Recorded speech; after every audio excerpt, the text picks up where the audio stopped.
Faith and facts के बीच बौद्धिक तर्क संवाद, द गॉड डेल्यूजन, आस्था और तर्क का गहरा विश्लेषण। नमस्ते दोस्तों, मेरा नाम है ईश्वरपाल सिंह यादव।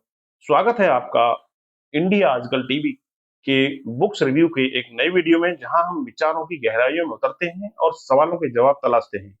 आज हम लेकर आए हैं एक ऐसी किताब जो आपके दिमाग को झकझोर देगी, आपके विश्वासों को चुनौती देगी और आपको दुनिया को एक नए नजरिए से देखने के लिए मजबूर कर देगी।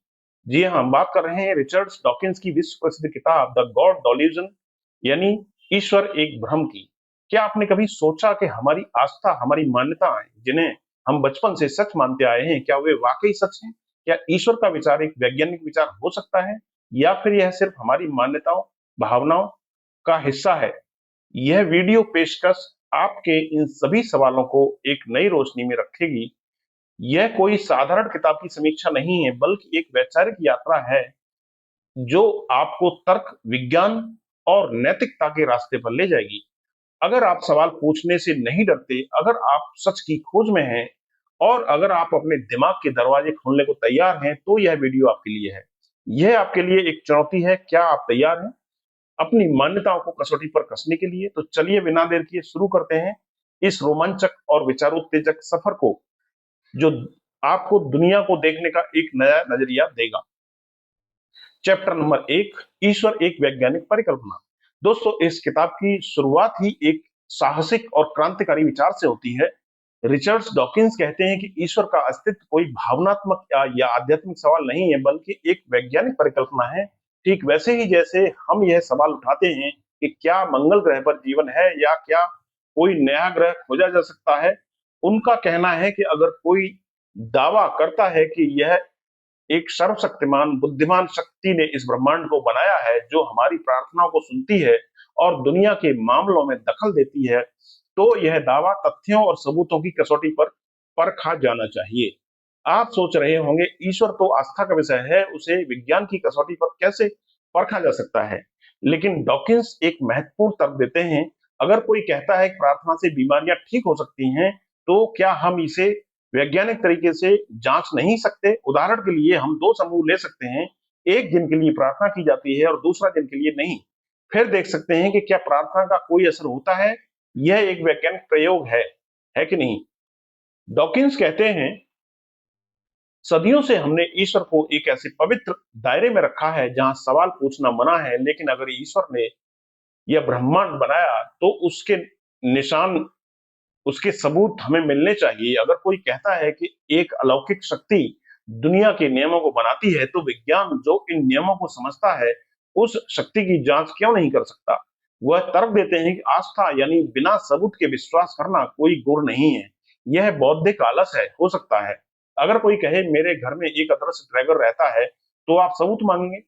और लेकिन अगर कोई कहे कि एक अदृश्य शक्ति है जो ब्रह्मांड को चलाती है, तो उसे आस्था कहकर सवालों से बचाया जाता है। यह दोहरा मापदंड क्यों? यह अध्याय हमें यह नया चश्मा देता है, जिससे हम धर्म और आस्था को तर्क और विज्ञान की नजर से देख सकते हैं। यह हमें सिखाता है कि सच्चा ज्ञान सवाल पूछने, जांच करने और सबूत मांगने से मिलता है। तो अब सवाल यह है कि क्या ईश्वर के पक्ष में दिए जाने वाले तर्क और सबूत वाकई मजबूत हैं? इस सवाल का जवाब हमें मिलेगा अगले अध्याय में। चैप्टर नंबर 2, ईश्वर के अस्तित्व के सबूत, एक तार्किक जांच। अब जब हमने मान लिया कि ईश्वर का विचार एक वैज्ञानिक परिकल्पना है, तो अगला कदम है उन तर्कों और सबूतों की जांच करना जो इसके पक्ष में सदियों से दिए जाते रहे हैं। इस अध्याय में मैं एक जासूस की तरह हर तरफ की गहराई से छानबीन करेंगे और देखेंगे कि यह सबूत कितने मजबूत हैं। तो सबसे पहले बात करते हैं व्यक्तिगत अनुभव की। कई लोग कहते हैं कि मुझे ईश्वर का एहसास हुआ है या मैंने चमत्कार देखा है। यह तर्क बहुत शक्तिशाली लगता है, क्योंकि यह निजी अनुभव पर आधारित है। लेकिन डॉकिंस हमें याद दिलाते हैं कि हमारा दिमाग जटिल और कभी-कभी भ्रामक हो सकता है। मनोविज्ञान बताता है कि तनाव और भावनाएं या तीव्र इच्छाएं हमें ऐसा चीजें महसूस करने के लिए मजबूर कर सकती हैं जो वास्तव में सच नहीं होती। अगर एक व्यक्ति ने ईश्वर को अगर एक व्यक्ति को ईश्वर का अनुभव होता है और दूसरे को नहीं होता, तो सही कौन है? विज्ञान व्यक्तिगत अनुभवों पर नहीं, बल्कि बार बार जांचे जा सकने वाले सबूतों पर ही चलता है। फिर आता है धर्म ग्रंथों का तर्क। लोग कहते हैं कि हमारी पवित्र किताबों में लिखा है कि ईश्वर है, तो यह सच है। लेकिन समस्या यह है कि दुनिया में हजारों धर्म है, हर धर्म की अपनी किताब है जो एक दूसरे का खंडन करती है। बाइबल, कुरान, वेद, ये सब साथ में सच कैसे हो सकती हैं? डॉकिंस कहते हैं कि किसी किताब को इसलिए मान लेना क्योंकि वह खुद को सच कहती है, यह एक कमजोर तर्क है। यह एक ऐसा है जैसे कि मैं कहूं मैं सच बोल रहा हूं क्योंकि मैं कहता हूं कि मैं सच ही बोलता हूं। इसके अलावा इन प्राचीन ग्रंथों में कई बातें आज के वैज्ञानिक और नैतिक ज्ञान से मेल नहीं खाती हैं। एक और प्रसिद्ध तर्क है डिजाइन का तर्क। यह कहता है कि यह ब्रह्मांड और जीवन इतने जटिल और सटीक हैं कि इन्हें किसी बुद्धिमान डिजाइनर ने बनाया होगा। उदाहरण के लिए हमारी आंखें, ग्रहों की गति, ये सब इतने सही हैं कि इन्हें कोई संयोग नहीं बना सकता। लेकिन डॉकिंस बताते हैं कि चार्ल्स डार्विन का विकासवाद इस तर्क को तोड़ देता है। प्राकृतिक चयन की प्रक्रिया से लाखों सालों में जटिल जीवन बिना किसी डिजाइनर के विकसित हो सकता है। जो अपने पर्यावरण में ढलते हैं वे जीवित रहते हैं, जो नहीं ढलते हैं वे खत्म हो जाते हैं। यह एक स्वचालित प्रक्रिया है जिसे किसी अलौकिक शक्ति की जरूरत नहीं है। अंत में नैतिकता का तर्क। लोग कहते हैं कि अगर ईश्वर नहीं तो सही गलत का कोई आधार नहीं। लेकिन डॉकिंस कहते हैं कि हमारी नैतिकता ईश्वर से नहीं बल्कि हम हमारे सामाजिक विकास से आती है। सहयोग, सहानुभूति और आपसी मदद ने हमारे समूहों को मजबूत किया। हम अच्छे काम किया करते हैं क्योंकि हम एक दूसरे के दुखों को समझते हैं, न कि किसी दंड के डर से। यह अध्याय हमें दिखाता है कि ईश्वर के पक्ष में दिए जा सकने वाले तर्क या तो तार्किक रूप से कमजोर हैं या विज्ञान ने उनके लिए बेहतर जवाब दे दिए हैं। लेकिन अगर ये तर्क इतने कमजोर हैं तो फिर लोग आस्था में क्यों डूबे रहते हैं? इस सवाल का जवाब हमें मिलेगा अगले अध्याय में। चैप्टर 3, आस्था का मूल और नैतिकता का सवाल। अब सवाल यह है कि अगर ईश्वर के पक्ष में तर्क कमजोर हैं तो दुनिया की इतनी बड़ी आबादी आस्था में आखिर क्यों डूबी हुई है? इस अध्याय में रिचर्ड डॉकिंस हमें मनोविज्ञान और विकासवाद की दुनिया में ले जाते हैं ताकि हम समझ सकें कि आस्था की जड़ें कहां हैं और क्या नैतिकता के लिए ईश्वर जरूरी है। डॉकिंस बताते हैं कि धार्मिक विश्वास शायद हमारे दिमाग के कुछ विकासवादी गुणों का सह उत्पाद है। उदाहरण के लिए बच्चों के लिए अपने माता पिता की बात बिना सवाल किए मानना जीवन रक्षक होता था। आग से दूर रहो या यह फल मत खाओ, जो बच्चे इन बातों को मानते थे उनके जीवित रहने की संभावना ज्यादा होती थी। इस तरह हमारे दिमाग में एक आस्था मॉड्यूल विकसित हुआ जो हमें बिना सबूत के बात मानने के लिए प्रेरित करता है। यह बचपन में तो फायदेमंद था, लेकिन यही प्रवृत्ति हमें वयस्क होने पर धार्मिक कहानियों को बिना सवाल स्वीकार करने के लिए उकसा सकती हैं, जो हमको अंधविश्वासी बना सकता है। एक और प्रवृत्ति है एजेंसी डिटेक्शन। हमारे पूर्वजों के लिए यह जरूरी था कि वे हर सरसराहट के पीछे किसी शिकारी को मान लें, इससे उनकी जान बचती थी। इस वजह से हमारा दिमाग प्राकृतिक घटनाओं के पीछे भी एक कर्ता खोजने लगा। बिजली क्यों चमकती है? शायद कोई देवता गुस्सा हो गया है। इस तरह देवताओं का विचार स्वाभाविक रूप से उभरा। अब बात नैतिकता की। लोग कहते हैं कि अगर ईश्वर नहीं है तो नैतिकता का आधार क्या है? लेकिन डॉकिंस कहते हैं कि हमारी नैतिकता विकासवादी और सामाजिक जरूरतों से आई है। सहानुभूति, सहयोग और निष्पक्षता ने हमारे समूहों को मजबूत किया। हमने दूसरों की मदद की। हम दूसरों की मदद इसलिए करते हैं क्योंकि हम उनके दुख को महसूस करते हैं, न कि किसी स्वर्ग के लालच या नरक के डर से। एक नास्तिक भी उतना ही दयालु और नैतिक हो सकता है जितना एक आस्तिक। वास्तव में इतिहास दिखाता है कि धर्म के नाम पर कई अनैतिक काम हुए हैं, जैसे धर्म युद्ध, सामूहिक उत्पीड़न, हिंसा, संगठित हिंसा। यह सब साबित करता है कि धर्म नैतिकता की गारंटी नहीं। यह अध्याय में सिखाता है कि हमारी अच्छाई हमारे मानव स्वभाव में है। और इसके लिए हमें किसी अलौकिक शक्ति की जरूरत नहीं है। लेकिन अगर धर्म नैतिकता का आधार नहीं, तो क्या यह समाज के लिए हानिकारक हो सकता है? इस सवाल का जवाब हम तलाशेंगे अगले अध्याय में। चैप्टर नंबर 4, धर्म ग्रंथ, कट्टरता और विज्ञान से टकराव। अब तक हमने देखा कि ईश्वर के तर्क कमजोर हैं और नैतिकता के लिए हमें धर्म की जरूरत नहीं है। लेकिन कई लोग कहते हैं कि ठीक, अगर धर्म के लोगों को शांति और सहारा मिलता है, तो आखिर इसमें बुराई क्या है? इस अध्याय में रिचर्ड डॉकिंस इस विचार को चुनौती देते हैं और बताते हैं कि संगठित धर्म कई बार समाज के लिए हानिकारक हो सकता है, खासकर जब यह कट्टरता का रूप ले लेता है। और सबसे बड़ी समस्या यह है कि आस्था को गुण मानना एक बड़ी कमजोरी है। जब हम बिना सबूत के विश्वास को महान बताते हैं, तो हम आलोचनात्मक सोच को कमजोर कर देते हैं और यह खतरनाक हो सकता है। अगर कोई बिना सबूत के ईश्वर पर विश्वास कर सकता है, तो वह बिना सबूत के कुछ भी मान सकता है, जैसे किसी समुदाय को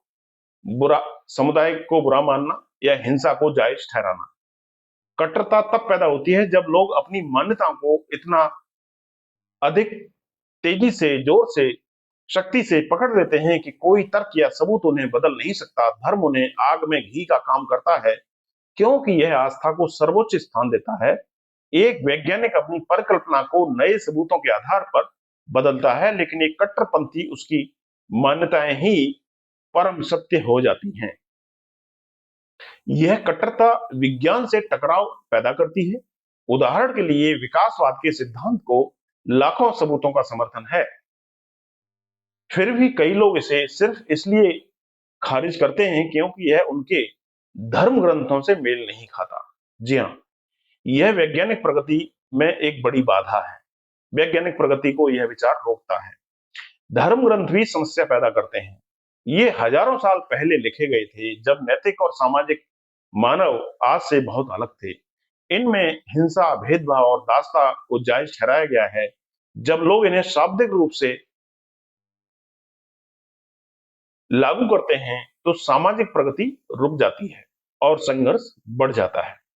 यहां तक कि उदारवादी धार्मिक लोग, जो हिंसक बातों को नजरअंदाज करते हैं, आस्था को पवित्र मानकर कट्टरपंथियों को अप्रत्यक्ष रूप से समर्थन देते हैं। डॉकिंस का कहना है कि यह विचार कि आस्था अच्छी है, समाज के लिए एक बड़ा खतरा हो सकता है। यह हमें यह सोचने पर मजबूर करता है कि क्या हमें आस्था का जश्न मनाना चाहिए या तर्क और विज्ञान को खुले दिल से अपनाना चाहिए। अगर अगले अध्याय में हम देखेंगे कि बिना ईश्वर के दुनिया कैसी हो सकती है और उसमें क्या क्या विकास की संभावनाएं हैं। तो चैप्टर 5, ईश्वर के बिना दुनिया, विज्ञान का सौंदर्य। हमारा यह वैचारिक सफर अब लगभग अपने अंतिम पड़ाव पर है।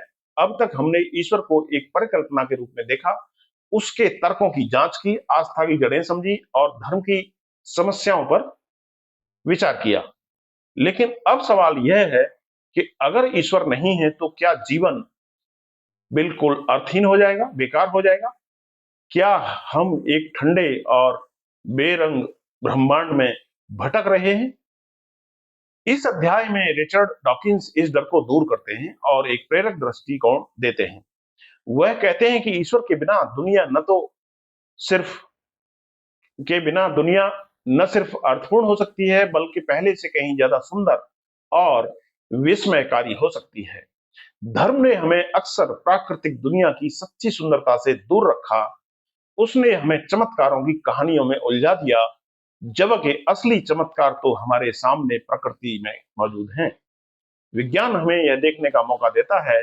रात का आकाश देखिए, वे तारे कोई देवता के दीपक नहीं, बल्कि अरबों मील दूर चमकते विशाल तारे हैं, जिनके पास शायद अपने ग्रह हैं। एक फूल को देखिए, यह कोई जादुई रचना नहीं, बल्कि लाखों सालों के विकास का नतीजा है। जिसमें मधुमक्खियां, सूरज और डीएनए का नृत्य शामिल है। विज्ञान हमें बताता है कि हम सितारों की धूल से बने हैं। हमारे शरीर का हर परमाणु किसी प्राचीन तारे से आया है। हम इस ब्रह्मांड का हिस्सा हैं। क्या यह किसी धार्मिक कहानियों से कम काव्यात्मक है? डॉकिंस कहते हैं कि ये एक वैज्ञानिक दृष्टिकोण जीवन को अर्थहीन नहीं बनाता, बल्कि इसे और कीमती बनाता है। हमारा अस्तित्व अरबों संयोगों का परिणाम है। यह हमें जिम्मेदारी देता है इस एकमात्र जीवन को पूरे उत्साह से जीने की, अपने ग्रह की देखभाल करने की और एक दूसरे के साथ प्रेम और सहानुभूति से पेश आने की। हमें किसी प्राचीन किताब या काल्पनिक नियमों का पालन करने की जरूरत नहीं है। हम अपनी नैतिकता को तर्क, सहानुभूति और मानव कल्याण पर आधारित कर सकते हैं। हम अपने जीवन का उद्देश्य खुद बना सकते हैं। यह एक ऐसी दुनिया है जहां कला, संगीत, प्रेम और दोस्ती अपने आप में बेहद मूल्यवान है। द गॉड डेल्यूजन का अंत निराशा में नहीं, बल्कि आशा और उत्साह में होता है। यह हमें डर और अंधविश्वास से मुक्त होकर एक ऐसी दुनिया अपनाने को कहता है जो विज्ञान से रोशन, तर्क से निर्देशित और सहानुभूति से संचालित है। यह एक ऐसी दुनिया है जहां रहस्य खत्म नहीं होते, बल्कि और अधिक गहरे हो जाते हैं।